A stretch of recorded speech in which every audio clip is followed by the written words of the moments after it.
එතුමා මිය ගියාට පස්සේ බොහොම ආදරෙන් මාව රැක බලා ගත්තා.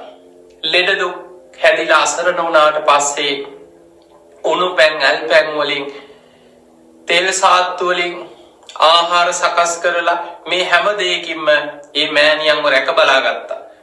නුඹ මහා වීරියවන්ත කෙනෙක්.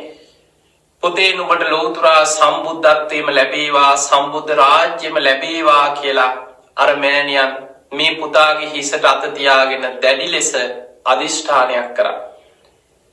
එදා තමයි ඉස්සල්ලාම සම්බුද්ධත්වයේ ගැන හිතට සිතුවිල්ලක් ඇති වෙච්ච දවස.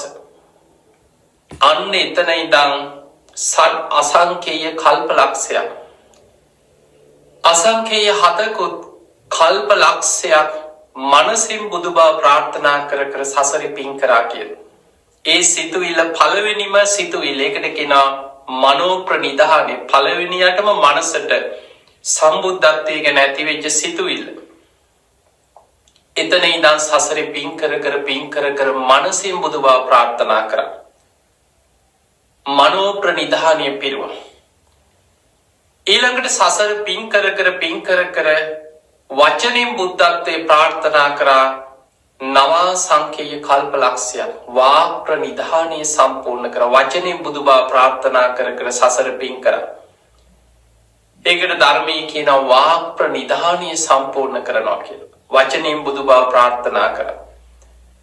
මේ විදිහට මනසින් බුදුබව ප්‍රාර්ථනා කරපු කාලයත් වචනින් බුදුබව ප්‍රාර්ථනා කරපු කාලයත් සොළොසා සංකේය කල්පලක්ෂයක්. අසංකේය 16කුත් මහා කල්පලක්ෂයක්. පුංචි කාලයක් නෙමෙයි. බුදු කෙනෙක්ගේ නියත විවරණ ලබන්න නම් මනෝ ප්‍රනිධානයයි වාක් ප්‍රනිධානයයි සම්පූර්ණ වෙලා අෂ්ට ධර්ම සමවධානයෙන් තමයි බුදු කෙනෙක් ඉදිරියේ විවරණ ගන්න. එදා සුමේද තාපසයන් වහන්සේ දීපංකර පාදමූලේ විවරණ ගනිද්දී අෂ්ට ධර්ම සමවධානයෙන් මනෝ ප්‍රනිධානයේ වාක් ප්‍රනිධානයේ සම්පූර්ණයි. ඒ වගේම බුදුරජාණන් වහන්සේ ඉදිරියේ ජීවිත පූජාවක් කරා. පිරිමි ආත්මයක් ලබලා තිබුණා.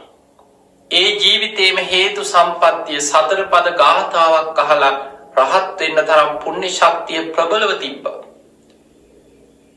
ඒ අතට පත්වෙච්ච නිවන තමයි ලෝක සත්‍යයන් ගැන මහා කරුණාවෙන් Tamanට එදා බණහලා නිවන් දකින්න පුළුවන්කම තිබුණා.